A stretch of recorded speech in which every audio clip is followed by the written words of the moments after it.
What are you thinking? Figure about 5 minutes. Some of them will be a little shorter. 2 minutes tops. Yeah.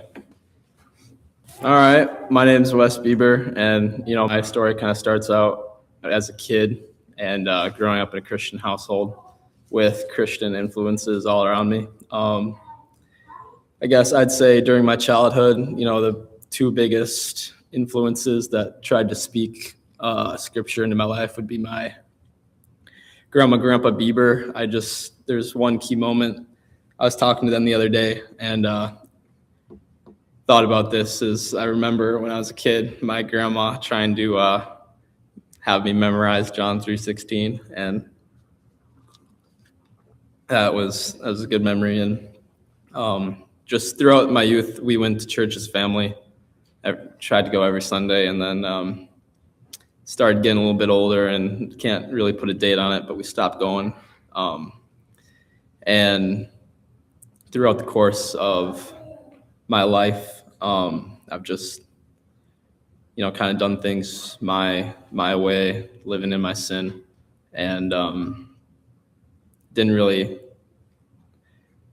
from the Christian background growing up, I knew like somewhat about what Christ had done for me, but it would often get pushed aside and didn't really think about it much on a given day-to-day basis. And so that's kind of how my life through school and high school went, is just doing my own thing and living the way I was living. And I would say where that started to change was when I got eyes for a girl, and I was thinking to myself, like, I needed to change, needed to improve myself if I was going to continue pursuing this girl. And she was of a different religion than what I had grew up with. And we had dated, and throughout the course of that relationship, I just remember asking a load of questions, and then from those questions, doing my own research. And I believe it was through that really got me questioning myself. Like, how would I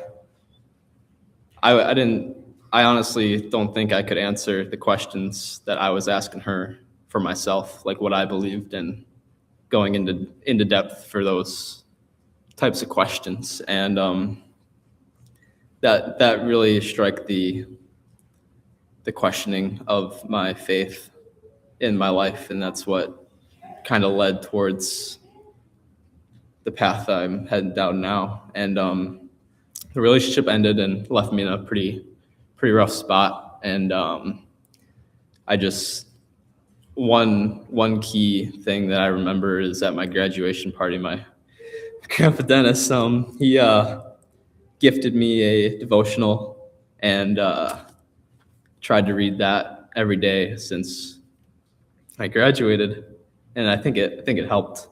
And I think it was in doing that, after purchasing a Bible, that I started reading every day, and started going to church a bit more. I remember going to Italy for kind of like a summer trip with Micah, and I remember sitting in an Italian church, and me and Micah were just talking about all these different religions and what they believed. And I think that kind of helped me when I got back, and going to church every Sunday. And there was this one Sunday, had to be maybe October, where I was in a pretty rough spot still over the breakup. And I remember going to pastor, sat down with him after service, and I was asking him, like, Pastor, what should I do? It's been a while and I'm still not really moving forward. And at the time, I didn't really appreciate it as much as I do now. As he kind of just said, well, what are you worried about? Well, he didn't say that, but he said, first things first, West, are you saved? And,